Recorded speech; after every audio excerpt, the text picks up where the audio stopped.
아멘. 네, 설교를 시작하기 전에 광고 말씀 드리겠습니다. 오늘 저희 교회에서 일산 기독교 연합회 정기 모임이 있습니다. 그래서 오전에 이 본당에서 예배가 있을 예정이니 이 새벽 기도 이후에 이제 자리를 맡지 마시고 이제 오후 3시부터 자리를 맡아 주시면 되겠습니다. 네, 오늘 말씀을 함께 나누도록 하겠습니다. 이 하나님께서 주시는 신명기 25장의 말씀 가운데 하나님께서 나에게 주시는 음성, 그 레마의 말씀을 발견하는 시간 되시기를 진심으로 축복합니다. 신명기는 5장부터 하나님의 백성들이 지켜야 할 율법들을 기록하고 있습니다. 오늘 본문 25장 역시 동일합니다. 하나님의 백성들이 지켜야 할 율법들에 대해서 기록하고 있고 그 내용을 살펴보면 매우 그들의 삶과 밀접한 내용을 다루고 있음을 알 수가 있습니다. 그런데 사실 오늘날 신약 시대를 살아가는 저와 여러분은 이 율법이 익숙하지 않습니다. 이 성경에 기록된 10계명과 잘 알려진 몇몇 계명을 알지만 이 나머지 유대인들이 지키던 모든 율법에 대해서는 잘 알지 못합니다. 그러나 이 구약 시대의 유대인들에게 있어서 율법은 가장 소중한 것이었습니다. 자신의 목숨과도 바꾸기도 하는 그와 같이 소중하게 여기는 것이 바로 이 율법이었습니다. 그리고 유대인들은 이 율법을 자신들이 지킴을 통하여 구원에 이를 수 있다고 생각했습니다. 유대인들이 지켰던 이 율법 613개가 됩니다. 해야만 하는 것, 반드시 해야만 하는 긍정명령이 248개, 하지 말아야 하는 부정명령이 365개, 총 613개의 율법을 지켰다고 합니다. 그런데 이 율법이 613개가 되는 것은 그 숫자가 가지고 있는 의미에서 그 이유를 찾을 수 있다고 합니다. 해야만 하는 긍정명령 248개, 이 248은요 인간의 뼈마디와 장기의 수를 나타낸다고 합니다.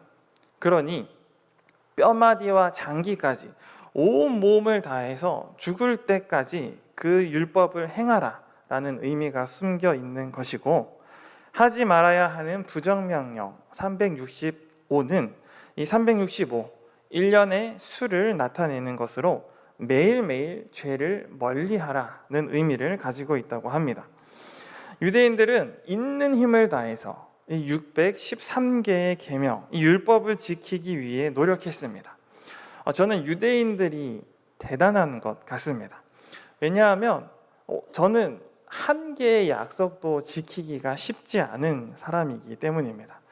이제 저희 딸들이 자기 전에 책 읽어달라고 그렇게 말을 하거든요. 제가 그래서 매일매일 자기 전에 책 읽어줄게 라고 이 약속을 했는데 때로는 피곤해서, 때로는 장례와 여러 가지 신방, 교회 사역 등을 통해서 매일 책 읽어주는 이 한 가지 약속도 저는 지키지 못하는 것을 보며 이 613개의 계명을 지킨다? 저는 이것은 불가능에 가까운 일이라고 생각을 했습니다.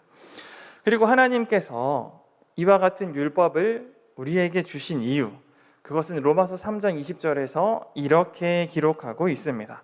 저희 한 목소리로 읽어보겠습니다. 율법의 행위로 그의 앞에 의롭다 하심을 얻을 육체가 없나니 율법으로는 죄를 깨달음이니라. 아멘.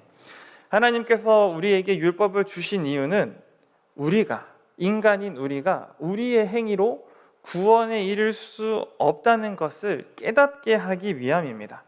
우리가 아무리 열심히 결단하고 내가 이것만큼은 꼭 지키겠다고 우리가 말을 해도 우리의 능력으로는 단 한 가지도 지키기 어려운 것이 바로 내가 그와 같은 죄인임을 깨닫게 하는 것이 바로 이 율법의 목적이라는 것입니다.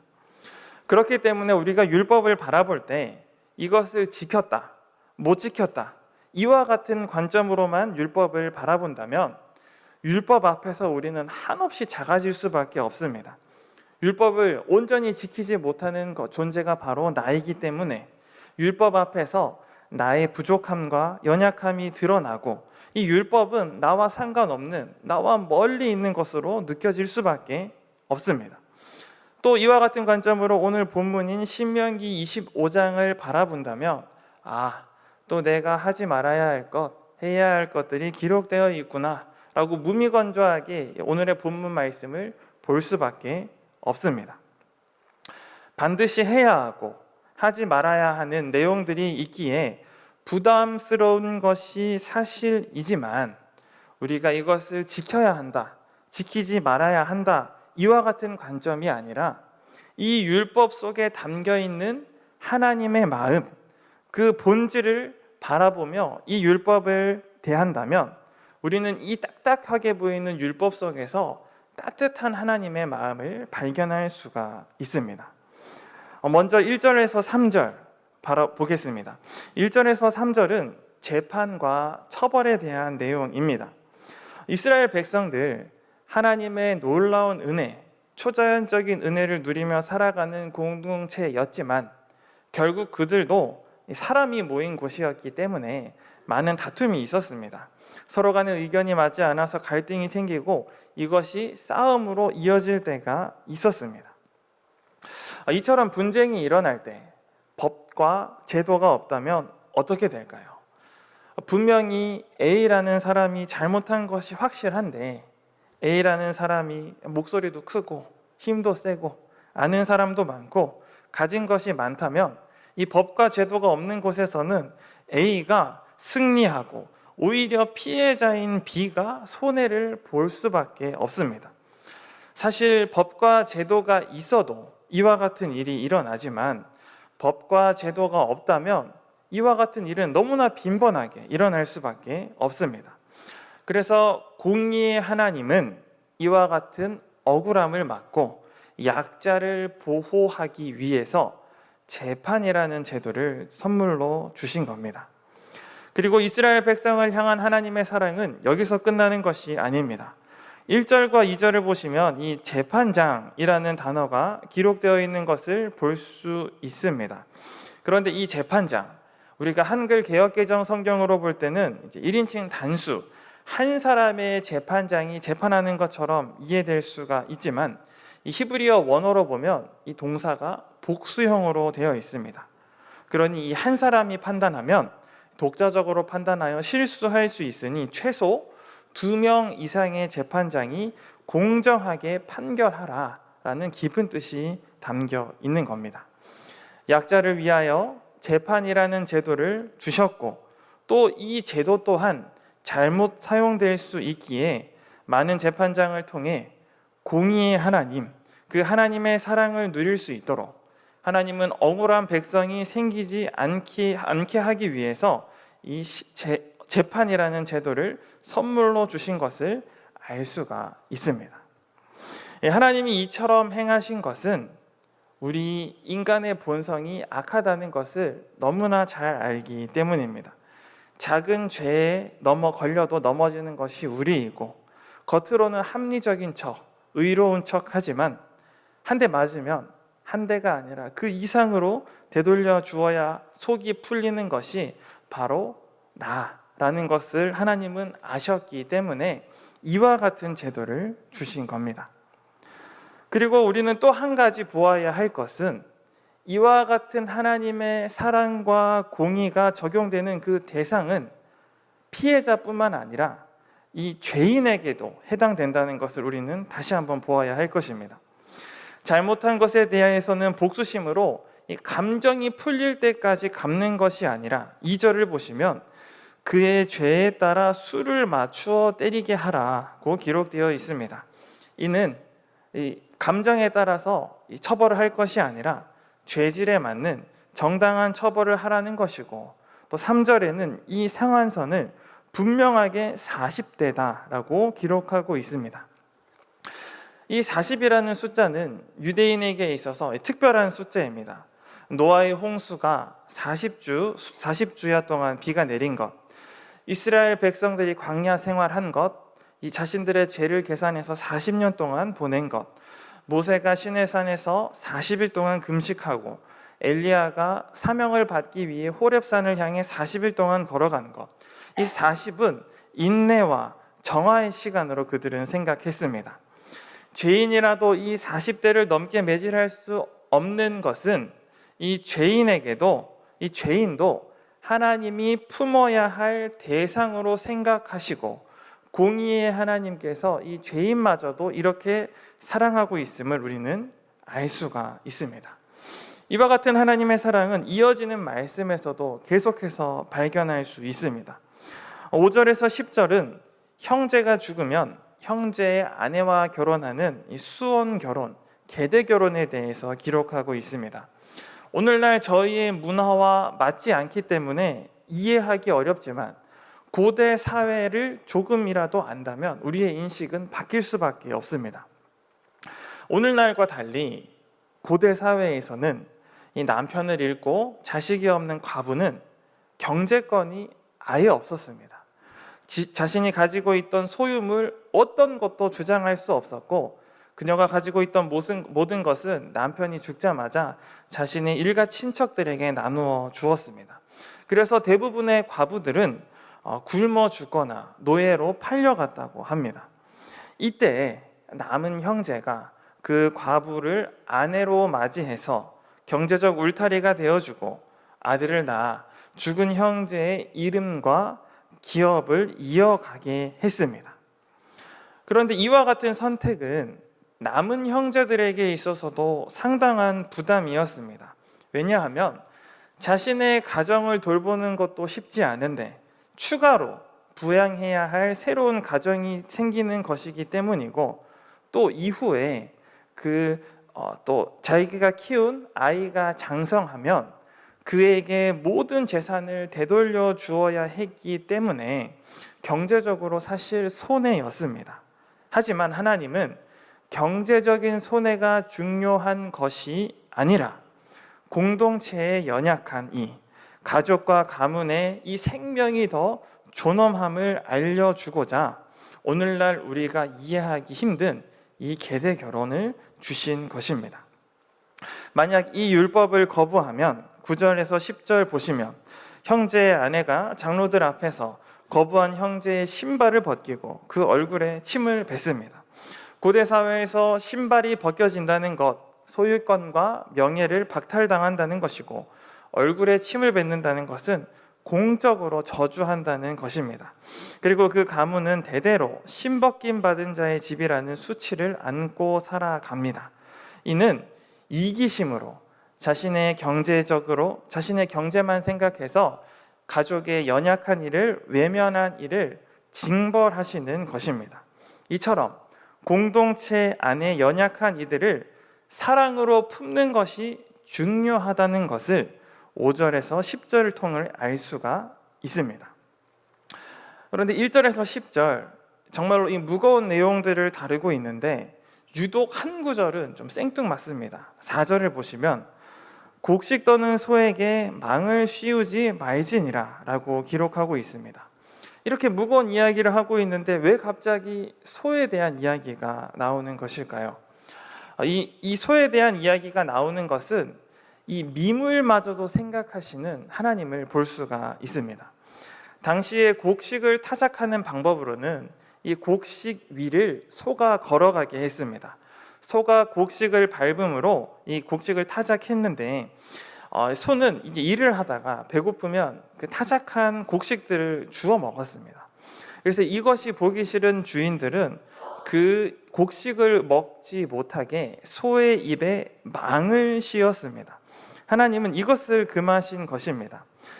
땀 흘려 흘린 미물이라 할지라도 열심히 일했다면 존중하라는 것입니다.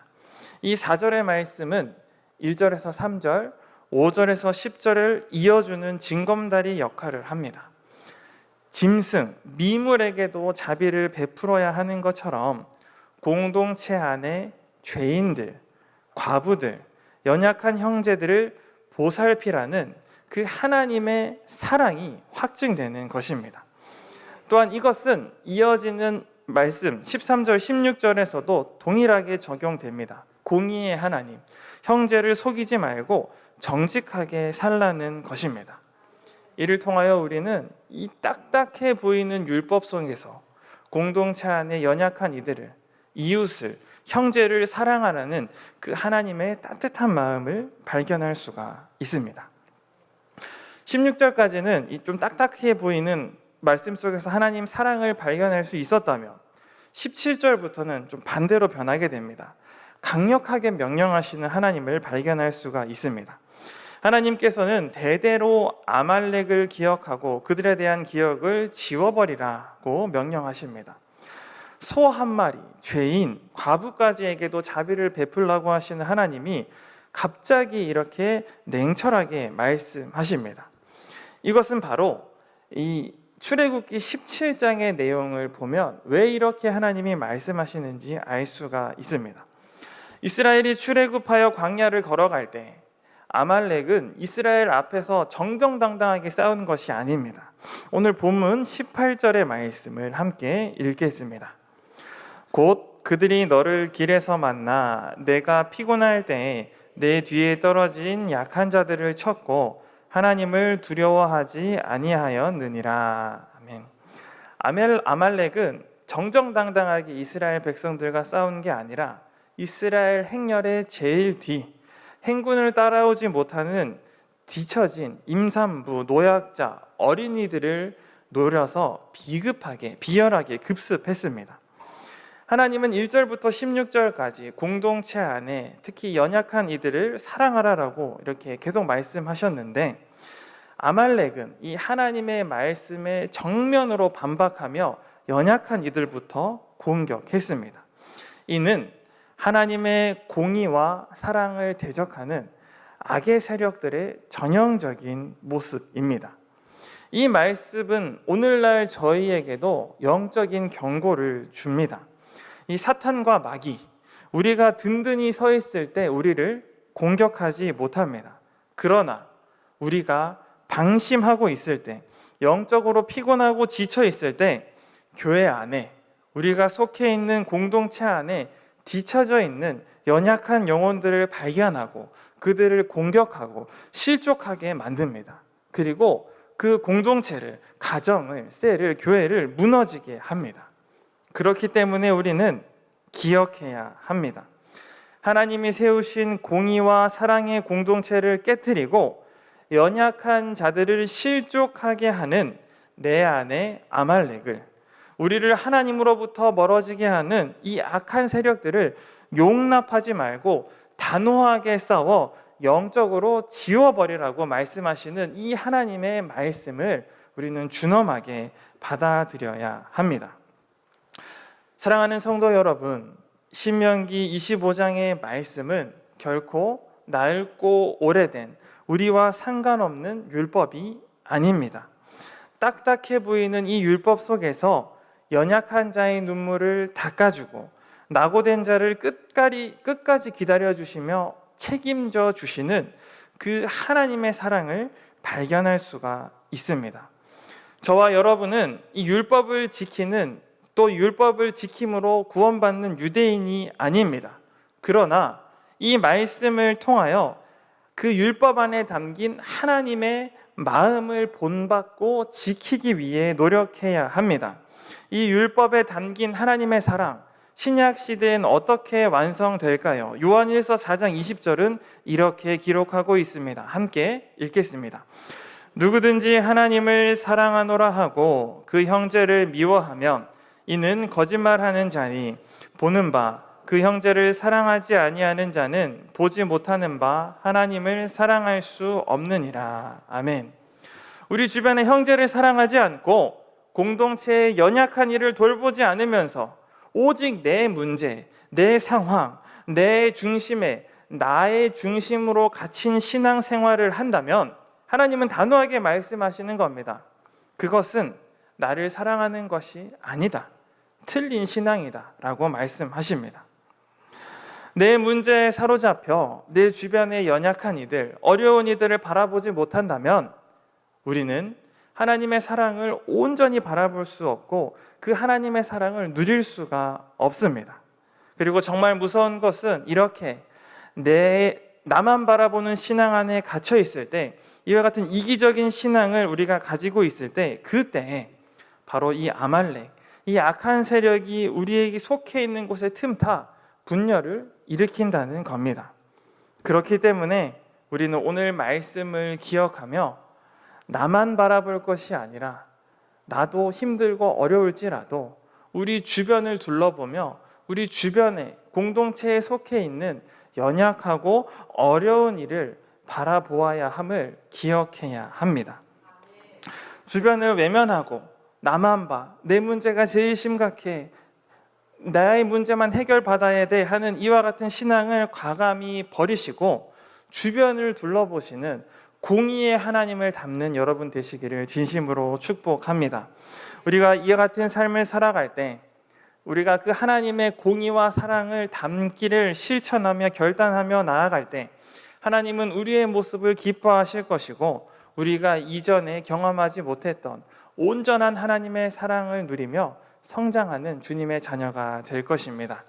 이와 같이 결단하며 주변을 돌아보며 우리의 가정과 우리의 셀과 우리의 교회가 더욱더 하나님 안에서 든든히 서가는데 쓰임받는 여러분 되시기를 주님의 이름으로 축복합니다. 이 시간 함께 기도하기를 원합니다. 이 시간 함께 기도할 때에 나만 바라보고 주변을 바라보지 못한 이기적인 모습을 같이 회개하기 원합니다. 하나님, 내 몸과 같이 내 이웃을 사랑할 수 있도록 주님 함께하여 주시옵소서. 나뿐만 아니라 주변에 있는 연약한 이들을 위하여 기도할 수 있도록 용기와 담대함을 더하여 주시옵소서.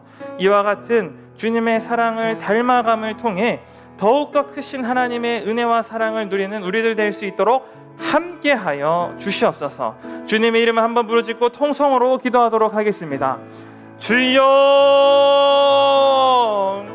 하나님 아버지 감사합니다. 오늘도 주님 앞에 나올 수 있도록 하나님 은혜를 더해 주시니 감사합니다. 하나님, 오늘은 딱딱해 보일 수 있는 이 율법 가운데에서 그 숨겨진 하나님의 사랑을 발견하게 하시니 감사합니다. 하나님, 우리가 그 하나님의 사랑을 조금이라도 닮아가는 주님의 자녀 되기를 간절히 소망합니다. 나의 삶도, 내가 해결해야 할 문제도, 내 앞에 많은 문제들 산적해 있지만 하나님, 그 가운데에서 우리 주변의 연약한 이들을 바라보게 하시고 마음 다해 그들을 위해 기도하고 그들을 도우며 나아갈 때 하나님, 그 가운데 우리가 이전에 누리지 못했던 그 하나님의 놀라운 사랑과 은혜를 경험하며 하나님, 우리의 신앙이 성장하며 더욱더 하나님의 사랑에 근접하고 닮아가는 저희들 될 수 있도록 함께하여 주시옵소서. 하나님 아버지, 이와 같은 마음으로 우리의 가정 가운데, 우리의 셀 가운데, 교회 가운데로 나아가기를 간절히 소망합니다. 하나님, 이와 같은 하나님의 온전한 사랑을 지키며 하나님의 그 사랑을 온 세상에 나타내는 우리 모든 하나님, 우리 성도님들 될 수 있도록 인도하여 주시옵소서. 주님 함께하여 주시옵소서. 살아계신 하나님 아버지, 오늘도 주님 앞에 나올 수 있도록 저희를 인도하여 주심에 감사드립니다. 또한 주신 말씀으로 딱딱해 보이는 율법 가운데 하나님의 공의와 사랑을 발견하게 하심을 감사드립니다. 내 앞에 산적해 있는 문제를 해결하기도 벅찬 것이 현실이지만 하나님의 말씀에 순종하며 이웃을 사랑하는 삶을 살아갈 수 있도록 함께하여 주시옵소서. 나만 바라보는 것이 당연하다고 말하는 이 세상에서 하나님의 말씀 따라 살아갈 때 이 세상이 줄 수 없는 사랑과 평안을 누리며 천국을 미리 맛보는 삶을 살아갈 수 있도록 은혜를 더하여 주시옵소서. 길이요 진리요 생명이신 예수님의 이름으로 기도드립니다. 아멘. 주여, 주여.